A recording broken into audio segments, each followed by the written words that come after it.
In honor of Oakley's 50th birthday, we are here at One Icon at Oakley headquarters to talk about the most iconic Oakleys of all time. Now, of course, this is a hard list to put together because Oakley's the most iconic sunglass brand in the world. We're gonna go over the Oakleys that have ever Oakleyed right here at Oakley.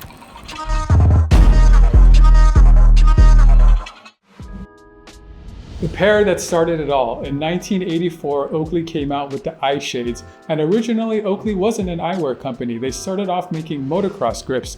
In fact, they made the most revolutionary motocross grips.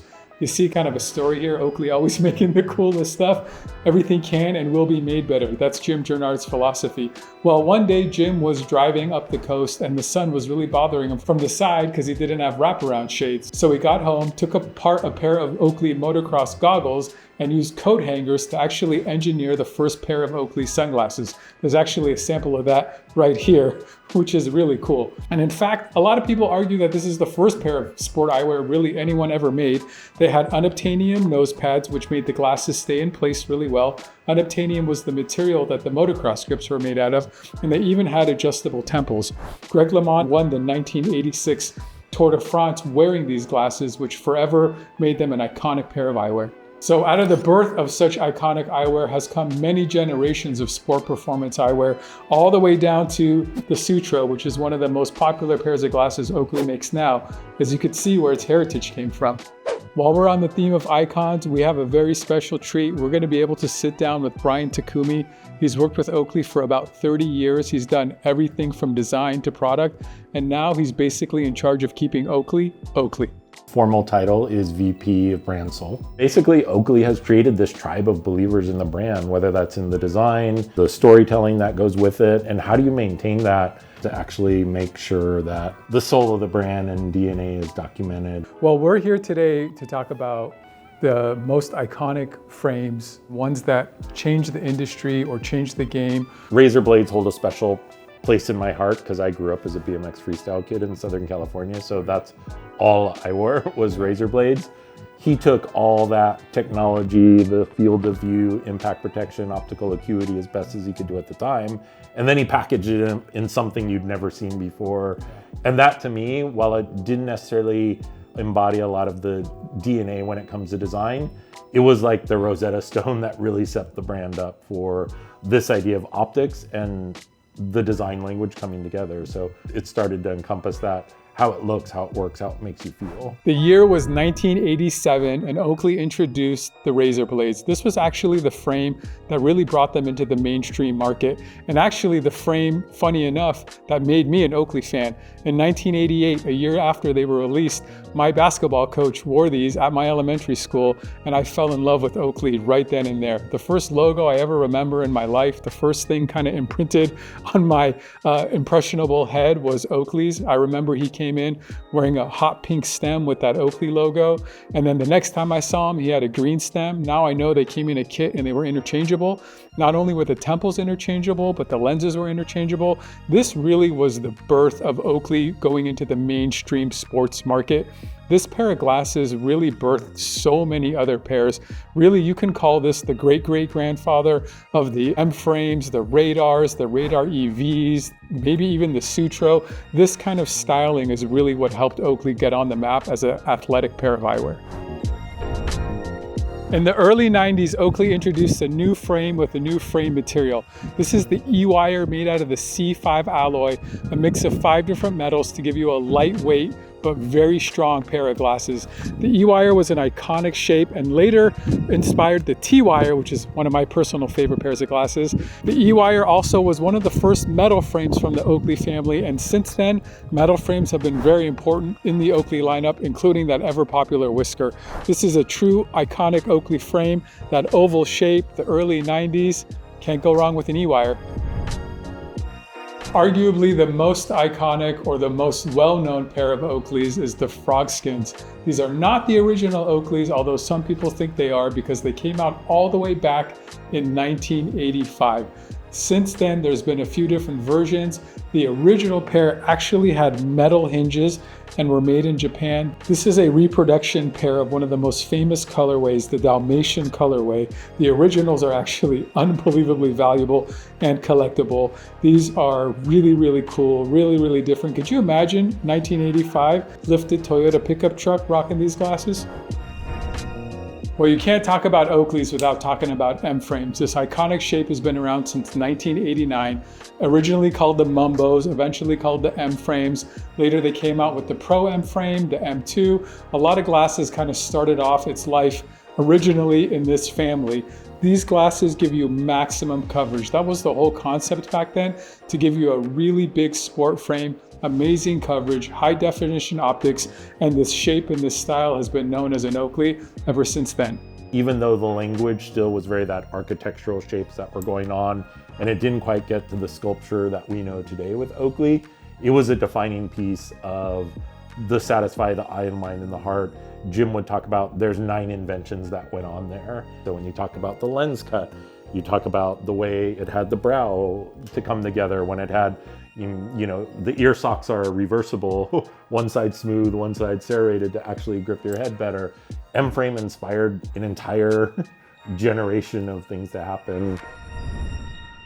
The Oakley Jawbone took the cycling world, the Oakley world, and generally the sport eyewear world by storm in the late 2000s. This was the pair famously worn by Mark Cavendish when he was winning race after race after race. This pair represents a really cool technology, the switch lock technology, where the jawbone, get it, actually opens up.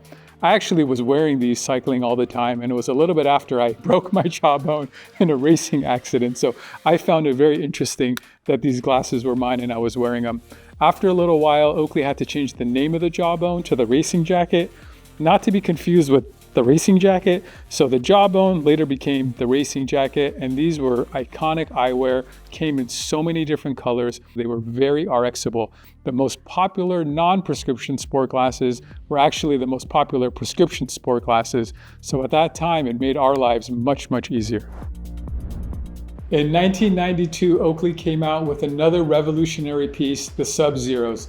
These were the most lightweight glasses of their era, and in fact, the Zero collection ever since has been unbelievably functional, a little bit different, and really cool. These were kind of a subculture hit, a very unique shape, very funky, very different, but very, very functional. These actually stay in place.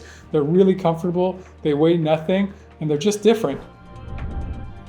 In 1994, Oakley came out with the Oakley Eye Jacket. This iconic oval shape took over my generation like a storm. Back then, when you thought of Oakleys, you thought of eye jackets. They came in many colors. This was the full metal jacket version, which actually had a metallic paint job over it. Originally, they had a painted on O. Eventually, they upgraded the O matter material and came out with the metal icon O. This is probably the more durable pair, but the ones with the painted O are the OGs. The collection that has the most lore from Oakley collectors, Oakleyheads. Yes, just like sneakerheads, there are Oakleyheads that are absolutely in love with this brand. Oakley actually has its own subculture, and the X Metal collection that came out in the late 90s is a big part of it. These glasses were collectible from day one. They came with serial numbers, they came with collectible coins. They're made out of this insane titanium alloy. They look really rigid and uncomfortable, but actually they fit your face really well. This leather-wrapped Mars was made famous by Michael Jordan. The original pair was the Romeo, and then eventually came out the Juliet. There was also the Double X. There's lots of different versions of the X metals. This is probably the collection that people want to be returned the most. This is the most collectible. This is the one that people talk about the most. And if there's ever been an iconic collectible pair of sunglasses, it's the X metals. Romeo was probably still one of my favorites, and maybe that's also because of Jordan winning 6 rings, and it was so unique for its time. And everyone still copies it. I mean, It's a sought after piece, but X Metal had such a defining thing with that X nose bridge on it that I still look at as was very different. Yeah. Next up, we have the original half jacket. That's an icon, you say? It is. It was the predecessor to the half jacket 2.0, the flak 2.0, an entire family of open on the bottom, semi-rimless sport pair of glasses. They were revolutionary at the time. Nothing really was that athletic with dual lenses and were interchangeable, and you can RX them. So the half jacket paved the way for a lot. Well ahead of its time, laying the groundwork for future smart glasses, Oakley came out with the Thump. These ingenious glasses had 256 megabytes of storage. You could hold about 100 songs, listen to your music safely while playing your sports. Best of all, you could flip the lenses. In 2005, Oakley released the Gascan, and although it's been 20 years, they still are unbelievably popular. These glasses actually have come out in over 100 different colors and have inspired several other frames like the Fuel Cell, the Oil Rig, and the Batwolf. When these came out, how harsh these angles were, how square everything is, how thick this temple was, and the new Oakley square logo came out was really revolutionary. Although now they seem like they're a little bit small, back then this was actually a large fit. The Gascan really has been a staple in the Oakley lineup for 20 years. You can't talk about Oakley icons without talking about the Holbrook. Since 2010, this frame has broke the internet. In fact, the Holbrook now is its own family, comes in many sizes, a couple different variations, but this silhouette in general has become uber popular because of the iconicness of the Oakley Holbrook. If I remember right, you designed the Square O.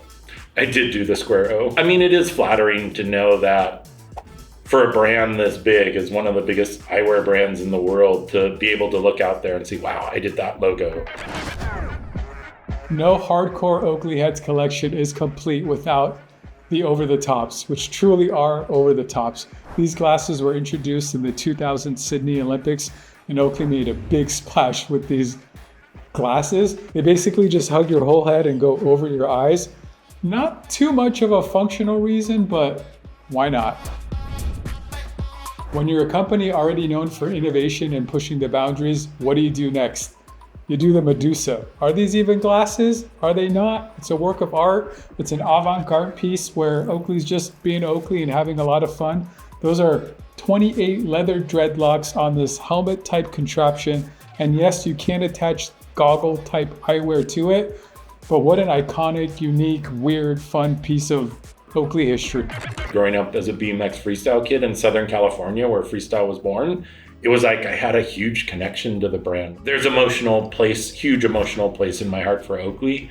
And I want to see Oakley succeed. You know, as we talk about 50-year anniversary, the way we talk about it is, 50 years from now, do we want to be talking about what we did in 2025?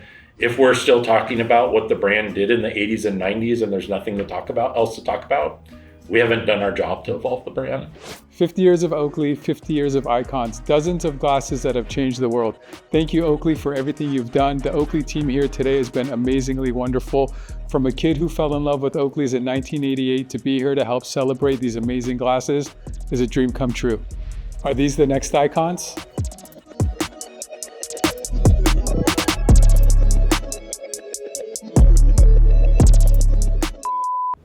The Oakliest Oakleys that have ever Oakleyed. That's what I want to say. In honor of Oakley's 50th birthday, they are at work. You guys can go ahead. Hey, Oakley was named after a dog. Today we're gonna go over the Oakliest Oakleys that have, what did I say? Today we're gonna go over the Oakliest Oakleys that have ever Oakleyed right here at Oakley. I can never do it again the same way twice. You ever seen La Bamba?